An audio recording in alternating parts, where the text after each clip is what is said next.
FM5 5 non-parametric tests. The syllabus wants us to understand and use the Mann-Whitney and the Wilcoxon signed rank tests and understand which test to use in which situation and interpret the results in context. In order to perform the significance test on population means covered in the first part of the hypothesis testing for the syllabus, that's it given there, it was necessary to assume that the variables involved had normal distributions or a large sample so that the distributions of the sample mean was approximately normal. There are many situations in which these assumptions are not justified, so alternative tests are required. These are distribution-free or non-parametric tests. The first one, the Wilcoxon signed rank test, does not require the data involved to be normally distributed.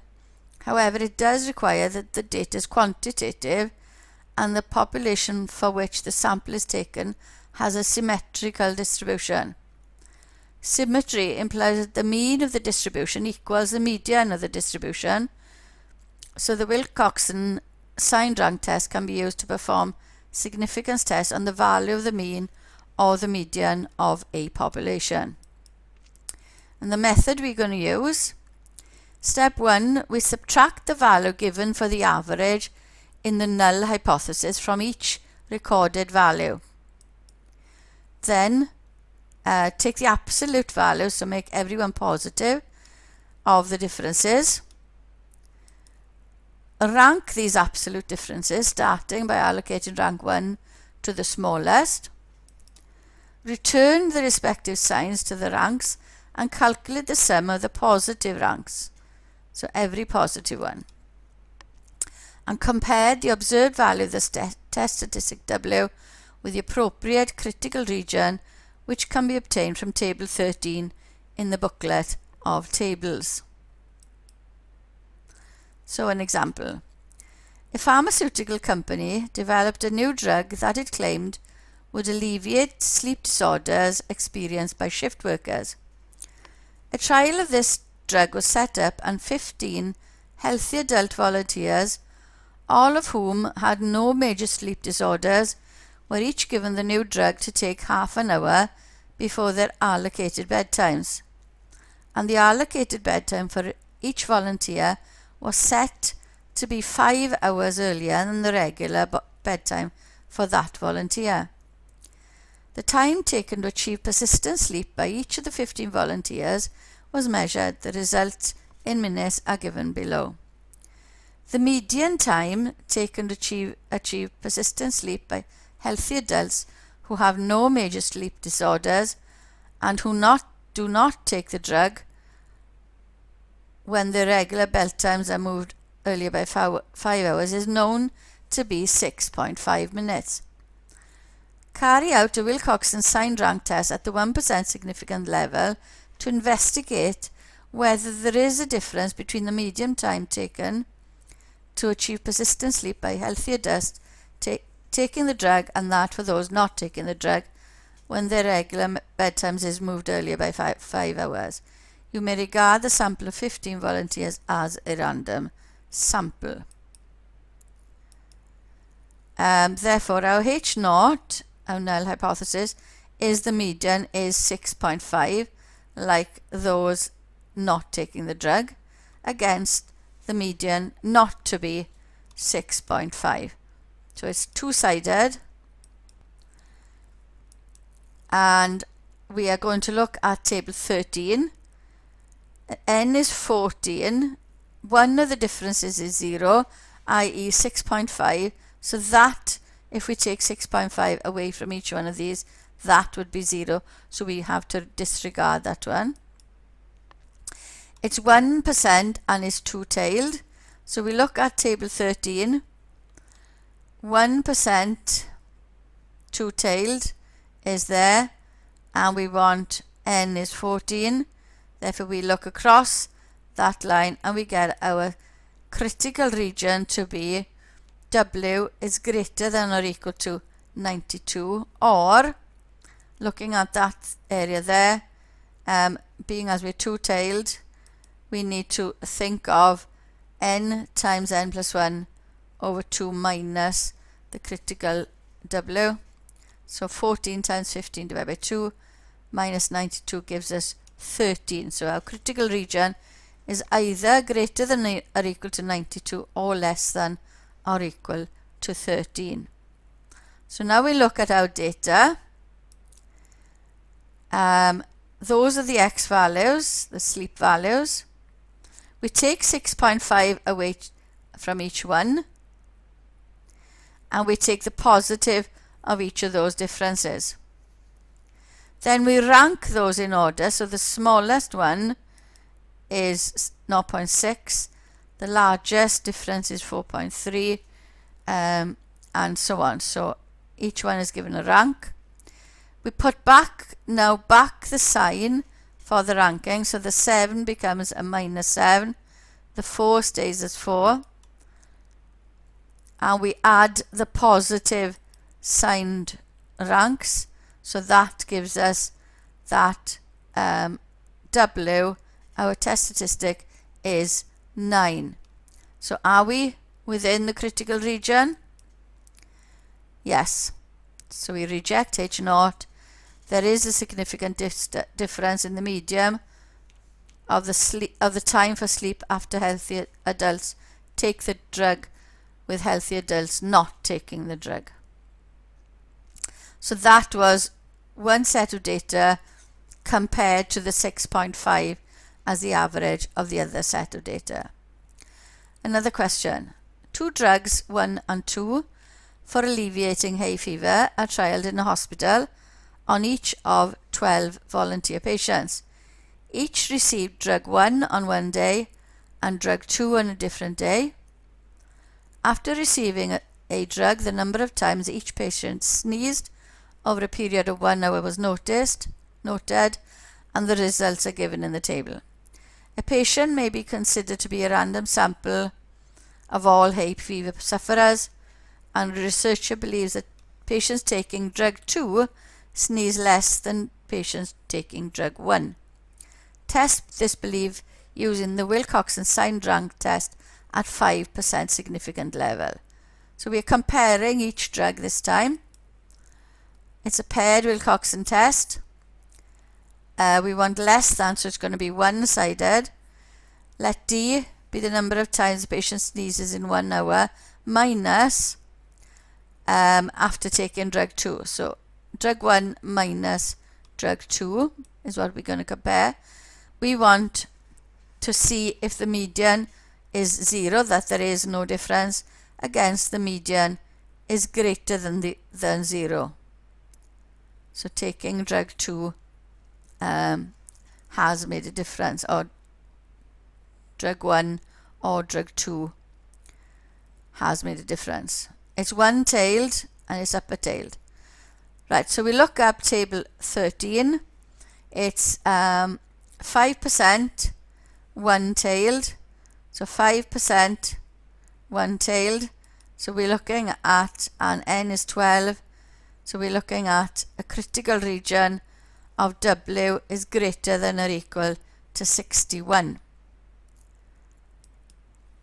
We set up our table, so there's the 2 sets of drugs, sleep times, sneezing times. We take them away, so drug 1 take away drug 2. We take them away. We take the positive of each difference. We rank them. So the first one, the 1 gives us 1, and so on. The 14 gives us our 12th ranking. And then we put back the sign and we add up the positive rankings, so it gives us 61, which is dead on the critical region, and it says greater than or equal to, therefore it is in the critical region. We accept H1, reject H0. There is significance evidence to report the researcher's claim. Another question.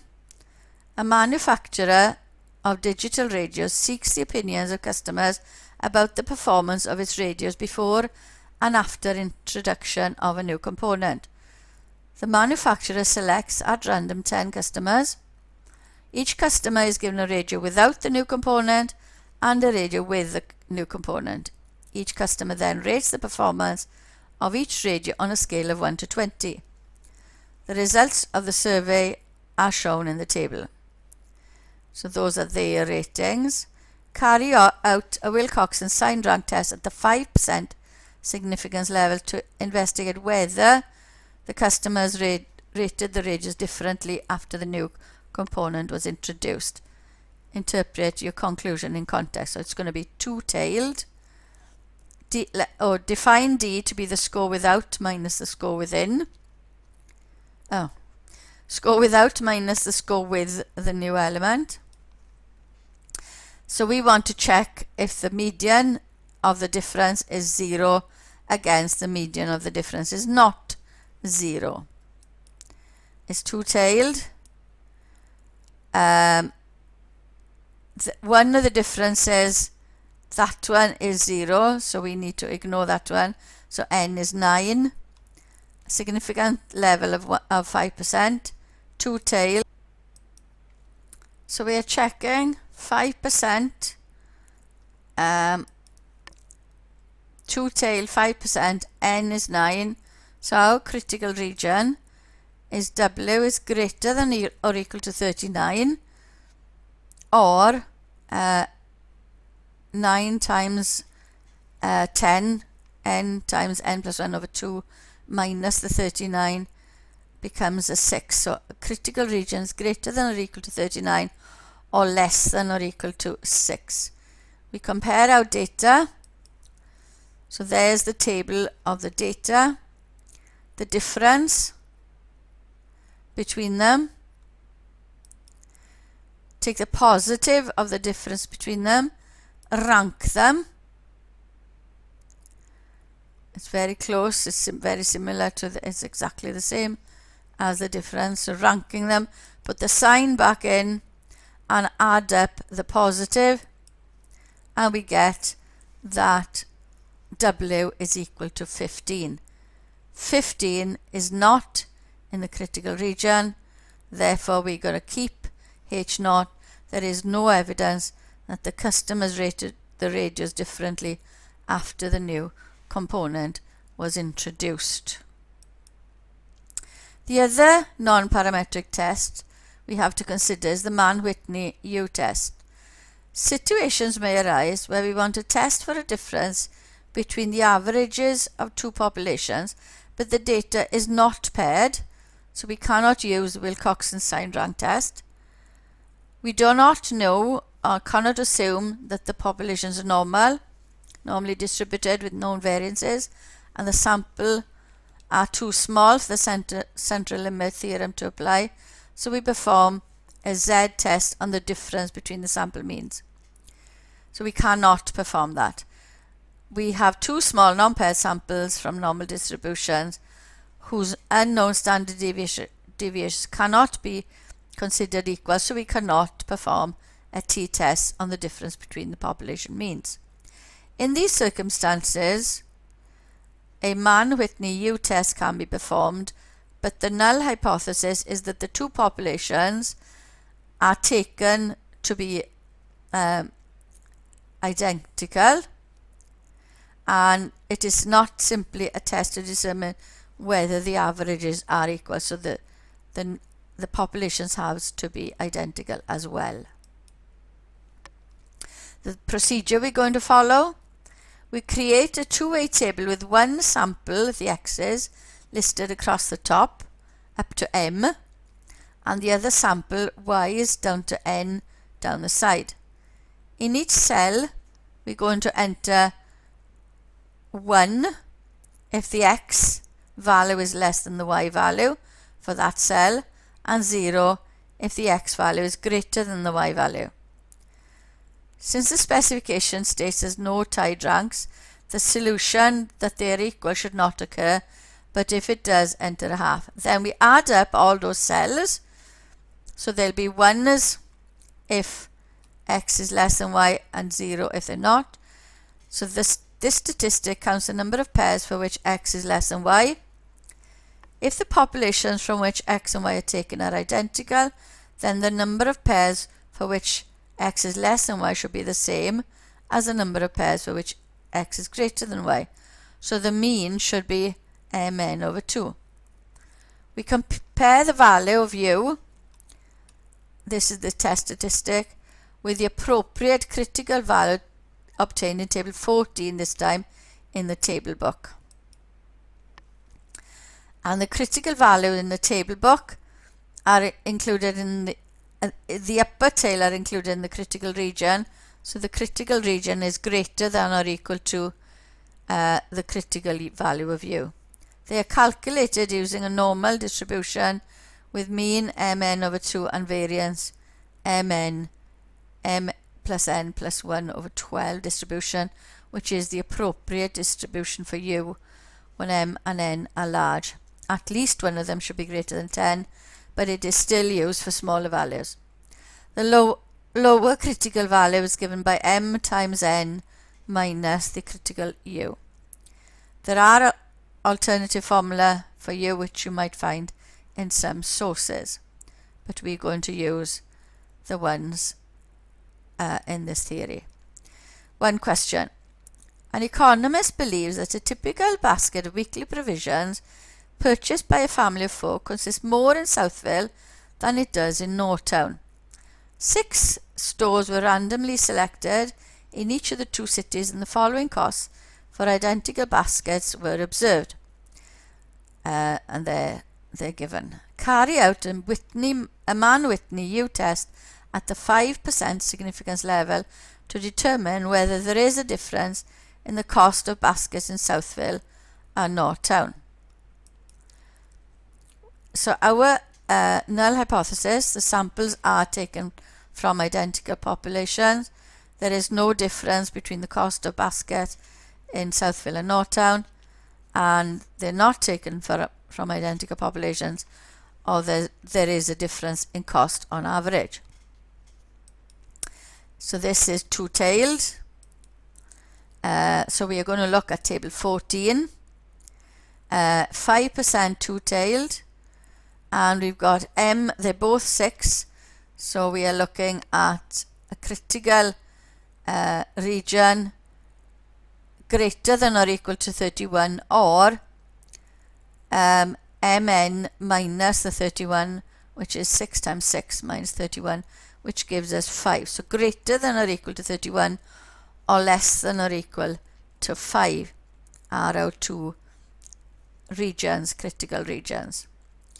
We put our values. So if we put our Southville across the top, our Northville down the side, and then for each x less than y, I'm going to put a 1, otherwise I'm putting a 0. So here I've got a 1 for when I've got 12.32 less than 12.67. I've got a 1 there, 12.11 is less than 12.22, and so on. So our sum now becomes 4. So that's the observed value of U is 4. There's only 4 places where I have a 1. 4 is within the critical region there. So we reject H0. There is a significant evidence that the difference on average between the cost of baskets in Southville and the cost of a basket in Northtown. Another question. The vitamin content of the flesh of each of a random sample of 8 oranges and a random sample of 5 lemons was measured. The results are given in milligrams per 10 grams. Carry out a suitable non-parametric test to investigate at the 5% level whether the average vitamin content is lower than that of the oranges. Now, it says carry out a suitable non-parametric test. They are not paired, so it has to be the Mann-Whitney test. Therefore, our null hypothesis, they are taken from identical populations. there is no difference in the average content between oranges and lemons. Against, they're not taken from identical populations, and the average vitamin content of lemons is lower than that of oranges. So that means it's a one-tailed. We want the lemons less than the oranges, so I'm going to call the X the lemons, and there were 5 of those, Y the oranges, and there were 8 of those. It's 5% one-tailed, so you're looking at that one in table 14. The M is 5, the Y is 8, so our critical region is greater than or equal to 32. We set up our table, X's were lemons against the oranges. Wherever I got a lemon less than an orange, I'm putting a 1 in, and I seem to have a lot of them. When the lemon is greater than the orange, I put a 0 in. I add up the ones, and I get 31 as my observed value. 31 is not in the critical region, so I'm keeping H0. There is not enough evidence to say that lemons have a lower vitamin content than oranges. Another question. Ms. Testum wishes to investigate whether students will score differently in the test depending on whether the test is taken in the morning or afternoon session. She selects a group of 19 students of similar ability and randomly assigns some of them to take the test in the morning, the remainder to take the test in the afternoon. The students taking the test in the morning are kept apart from the students taking the test in the afternoon until all the 2 students have taken the test. The ordered scores are given in the table. Carry out a Mann-Whitney test at the 5% levels of significance to investigate whether there is a difference on average scores between morning and afternoon. Interpret your conclusion in context. Therefore, our null hypothesis, the samples are taken from identical populations, and there is no difference in average scores between morning and afternoon. Against, the samples are not taken from identical populations, and there is a difference in average scores between morning and afternoon sessions. It's two-tailed. So if I'm calling the afternoon X, then my M is going to be 9, my morning, my N is going to be 10. There are 10 in the Y column. Its significance level is 5%, is two-tailed, and I'm looking at M is 9 and N is 10, so my critical region is greater than or equal to 69, or Mn minus the 69, so giving us 21. So greater than or equal to 69 or less than or equal to 21. I do my table, the afternoon along the X across the top, the morning down the side. I put a 1 if the afternoon is less than the morning, and a 0 or I've left it blank otherwise. I've counted up all my ones, and I've got that my observed U is 57. 57 is not in the critical region, therefore I'm keeping H0. There's not enough evidence to say that there is a difference between the morning and afternoon scores. So if you were asked, if they are paired, if you were asked to do a Wilcoxon or a Mann-Whitney, you know what to do. But if it says you decide on a suitable non-parametric test, then think, are they paired, are they not paired? Can I use which test suitably? And that's the end of the revision video on non-parametric tests.